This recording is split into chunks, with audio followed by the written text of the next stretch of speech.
Bismillahirrahmanirrahim. Welcome back dear students. Today I am going to teach you plant hormones. Animals की तरह plant की body को coordination के लिए हार्मोन्स की ज़रूरत पड़ती है और ये हार्मोन्स सिमिलर तरीके से यानी एक दूसरे से मिलके भी काम करते हैं और एक दूसरे के एंटागोनिस्टिक भी काम करते हैं। 5 तरह के हार्मोन्स हम एफएससी के सिलेबस के अंदर डिस्कस करते हैं।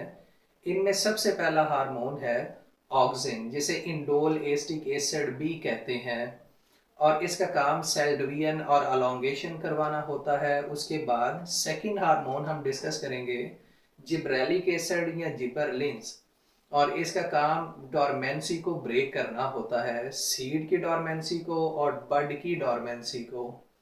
थर्ड हार्मोन इज साइटोकाइनिन्स और इसका काम सेल डिवीजन करवाना होता है। फोर्थ वन इज अब्सिसिक एसिड, ये अब्सेशन करवाता है लीफ का और फ्रूट का, यानी इनके कटाव का बायस बनता है। फिफ्थ वन इज इथाइलिन या इथीन, ये फ्रूट राइपनिंग के अंदर हिस्सा लेता है। अगर फर्स्ट हार्मोन को हम डिस्कस करना चाहें जिसका नाम ऑक्सिन यानी इंडोल एस्टिक एसिड है, इसका मेन फंक्शन डियर स्टूडेंट्स होता है सेल डिवीजन। ये सेल को डिवाइड करता है और डिवाइड करने के बाद ये सेल अलोंगेशन के अंदर भी हिस्सा लेता है। हम फर्ज कर लेते हैं हमारे पास ये एक प्लांट बॉडी है और प्लांट बॉडी की ये स्टेम है और स्टेम का जो एपिकल यानी ऊपर वाला पोर्शन है यहाँ पर ये सेल की डिवीजन करवाएगा। अब जैसे जैसे सेल यहाँ पर डिवाइड करते जाएंगे एपिकल रीजन के अंदर प्लांट की ये स्टेम या पार्ट ग्रो करता जाएगा, तो हम कहते हैं ये सेल डिवीजन और अलोंगेशन के जरिए प्लांट की ग्रोथ के अंदर हिस्सा लेता है, स्टेम की ग्रोथ के अंदर हिस्सा लेगा। अब नेक्स्ट हमने पॉइंट डिस्कस करना है स्टेम ग्रोथ। हमने अभी डिस्कस किया है ये स्टेम ग्रोथ कैसे करता है, चूंकि मुसलसल इसके अंदर होती है सेल डिवीजन और ये डिवीजन डियर स्टूडेंट करवाती है ग्रोथ। अब ग्रोथ की दो टाइप्स को हमने डिस्कस किया हुआ है, जिनमें सबसे पहले प्राइमरी ग्रोथ। और प्राइमरी ग्रोथ होती है अगर प्लांट की लेंथ के अंदर इजाफा होता है, टालनेस के अंदर इजाफा होता है, this is called primary growth. और अगर प्लांट की गिर्थ या विड्थ के अंदर इजाफा होता है, this is called secondary growth. यानी प्लांट की अगर चौड़ाई बढ़ती है, स्टेम की थिकनेस बढ़ जाती है, this is called secondary growth. अगर हम जिब्रेलिक एसिड या जिबरलिन के फंक्शन की बात करें, इसका मेन फंक्शन डियर स्टूडेंट्स होता है ब्रेक डोरमेंसी। ये डोरमेंसी को तोड़ता है दो चीजों के अंदर, ए सीड की डोरमेंसी को तोड़ देता है और दूसरा लीफ की डोरमेंसी को तोड़ेगा। जब सीड की डोरमेंसी टूटेगी वो नया प्लांट बनाने के काबिल हो जाता है और लीफ का बड जब ओपन होता है तो इससे नए लीफ और ब्रांचेस निकलना शुरू हो जाती हैं। This is the function of gibberellic acid और जिबरलिन। यहाँ पर आप देख सकते हैं इन दोनों हार्मोन के फंक्शन के अंदर सिमिलैरिटी पाई जाती है। ये ग्रोथ करवाने के लिए सेल डिवीजन इनलार्जमेंट करवाते हैं, ये भी सेल डिवीजन और इनलार्जमेंट करवाएंगे। यहाँ पर हमने प्राइमरी और सेकेंडरी ग्रोथ को डिस्कस किया है। ये जिब्रेलिक एसिड भी सेल डिवीजन और अलोंगेशन के जरिए प्राइमरी ग्रोथ और सेकेंडरी ग्रोथ करवाएगा। This is a functional similarity between auxin and gibberellic acid. तो थोड़ी देर पहले डियर स्टूडेंट्स हमने अभी डिस्कस किया है प्राइमरी ग्रोथ है अगर प्लांट की लेंथ के अंदर इजाफा होता है, this is called primary growth. और अगर इसकी विड्थ या गिर्थ के अंदर इजाफा होता है, चौड़ाई के अंदर इजाफा होता है, this is called secondary growth. अगर हम साइटोकाइनिन्स की बात करें तो साइटोकाइनिन्स ये सेल डिवीजन के अंदर हिस्सा लेता है, तो इसका मेन फंक्शन हम लिखेंगे this is involve in the cell division. तो ये भी फंक्शनल सिमिलैरिटी है इन तीन हार्मोन्स की। ऑक्सिन भी सेल डिवीजन करवाता है, जिब्रेलिक एसिड भी करवाएगा और साइटोकाइनिन्स भी करवाएगा। और बिल्कुल सेम पॉइंट जो हमने पहले ही डिस्कस किया है सेल डिवीजन की वजह से दो तरह की ग्रोथ होती है, एक प्राइमरी जो कि लेंथ या टालनेस के अंदर इजाफा होता है, और दूसरी सेकेंडरी जो गिर्थ या विड्थ के अंदर इजाफा होता है, this is called secondary growth. तो हार्मोन्स कुछ मिलके एक दूसरे के साथ सिमिलर वे में काम करके प्लांट की ग्रोथ और डेवलपमेंट के अंदर हिस्सा लेते हैं, लेकिन बाज़ औक़ात ये एक दूसरे के एंटागोनिस्टिक भी काम करते हैं, वो भी हम यहाँ पर डिस्कस करेंगे। उसके बाद डियर स्टूडेंट्स, नेक्स्ट हमने फंक्शन पढ़ना है ऑक्सिन का। ये बड इनिशिएशन करवाता है। ये बड इनिशिएशन से मुराद है बड को ओपन करेगा, जिससे या तो बड से फ्लावर निकलेगा या लीफ निकलेगा। बिल्कुल इसी तरह जिबरलिन भी बड इनिशिएशन करवाता है और साइटोकाइनिन्स भी बड इनिशिएशन करवाएगा। तो ये भी फंक्शनल सिमिलैरिटी है बिटवीन दीज हार्मोन्स। लेकिन समटाइम ये होता है कि जब ऑक्सिन ज्यादा इंक्रीज कर जाता है, इसकी अबंडेंस बढ़ जाती है, तो ये इनहिबिटरी इफेक्ट पैदा करता है, यानी ये बड डॉर्मेंसी को मेंटेन करता है, इसकी इनिशिएशन नहीं करवाता, और ये बिल्कुल एंटागोनिस्टिक काम करता है, उलट काम करता है फॉर जिबरलिन एंड साइटोकाइनिन्स। अगर हम यहाँ पर देखें तो जिबरलिन और साइटोकाइनिन्स बड इनिशिएशन करवाता है, बड डॉर्मेंसी को तोड़ देता है, लेकिन अगर ऑक्सिन की तादाद बढ़ जाती है तो ये डॉर्मेंसी को मेंटेन करता है, बड इनिशिएशन नहीं करता, जो कि एंटागोनिस्टिक वर्क है किसका, इस ऑक्सिन का, as compare to gibberellic acid and cytokinins. उसके बाद डियर स्टूडेंट्स, अगर हम बात करें फ्रूट ग्रोथ की, तो ये हार्मोन जो ऑक्सिन है ये इन्वॉल्व होता है इन द सेल डिवीजन, और किसी भी स्ट्रक्चरल पार्ट के अंदर जैसे जैसे सेल डिवाइड होते जाते हैं वैसे वैसे इसकी ग्रोथ होती जाती है, इसके साइज के अंदर इजाफा होता है।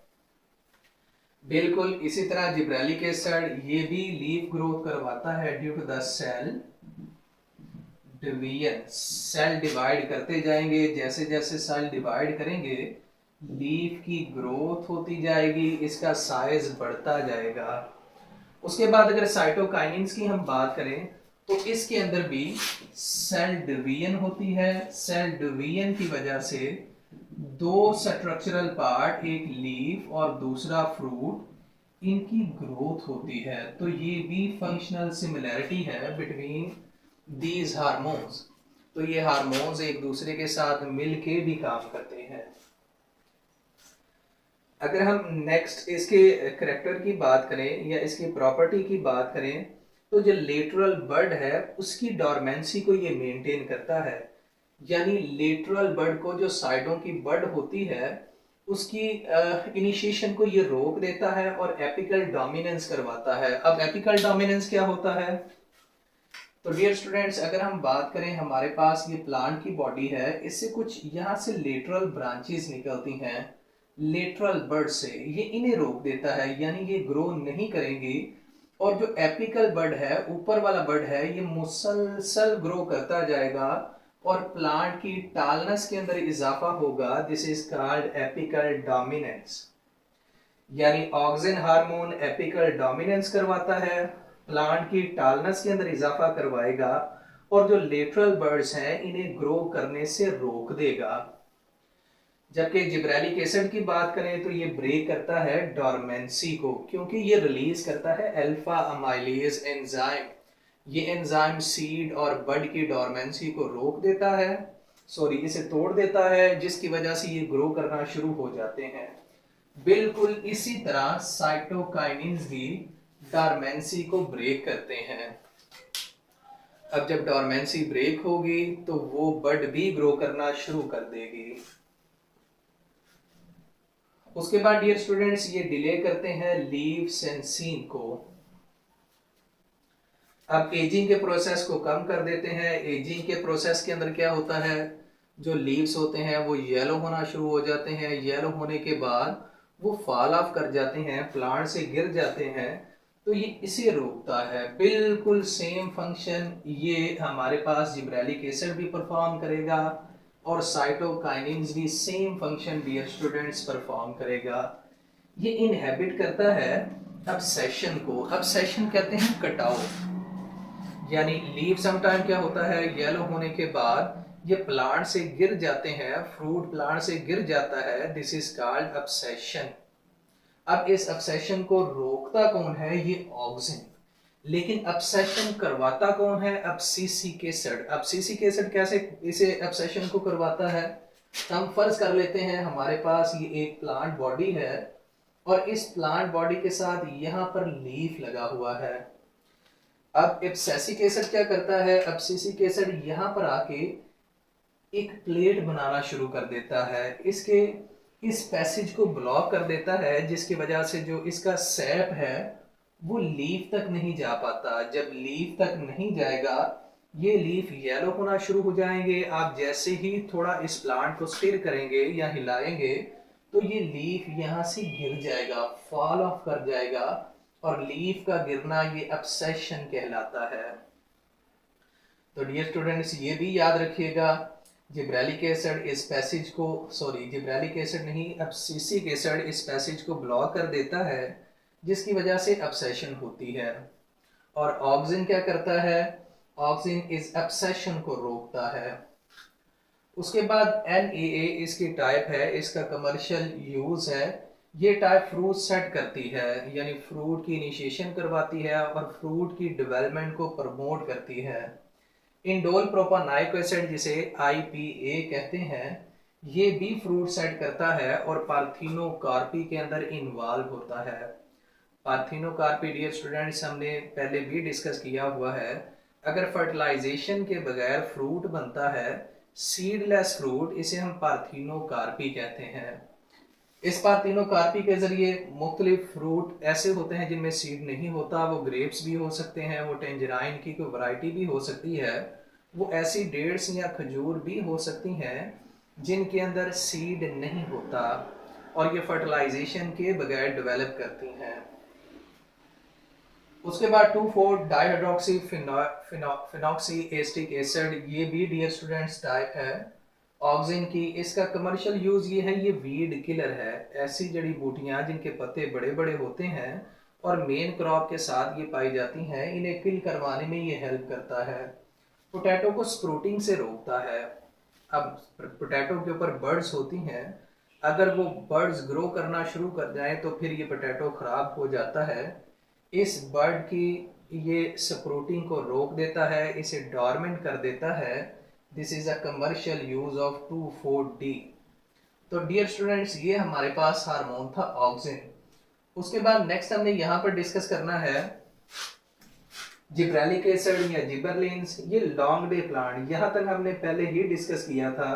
लॉन्ग डे प्लांट के अंदर ये फ्लावरिंग करवाता है और ये बॉल्टिंग के अंदर भी हिस्सा लेता है। अब बॉल्टिंग क्या है, जो प्लांट रोजेस प्लांट जिनकी लेंथ नहीं बढ़ती, जिन्हें प्रॉपर लाइट नहीं मिलती, ये इनकी लेंथ इंक्रीज करवाता है।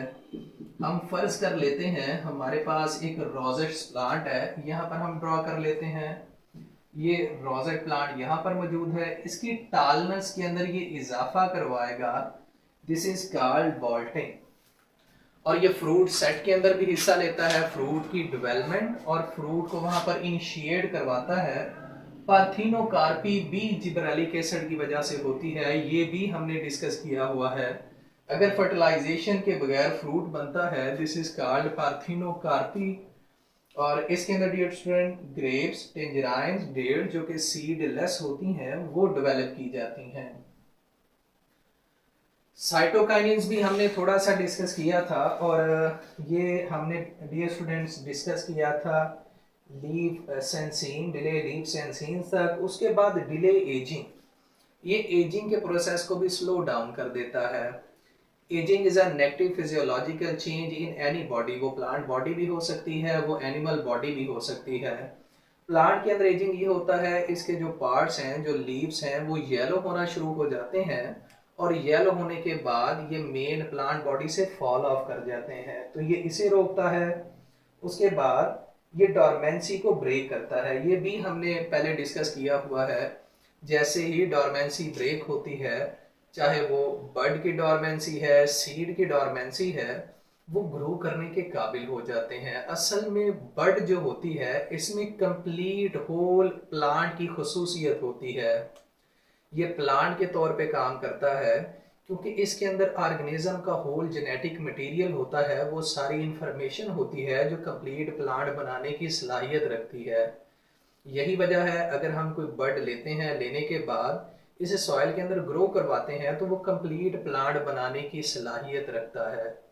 तो डियर स्टूडेंट्स, ये हमारा टॉपिक था प्लांट हार्मोन्स, जिसके अंदर हमने 3 हार्मोन्स को डिस्कस किया है। बाकी जो 2 हार्मोन्स हैं वो इंशाल्लाह हम नेक्स्ट लेक्चर के अंदर डिस्कस करेंगे। आई होप आपको समझ आ गई होगी। Stay connected for more lectures. Allah Hafiz.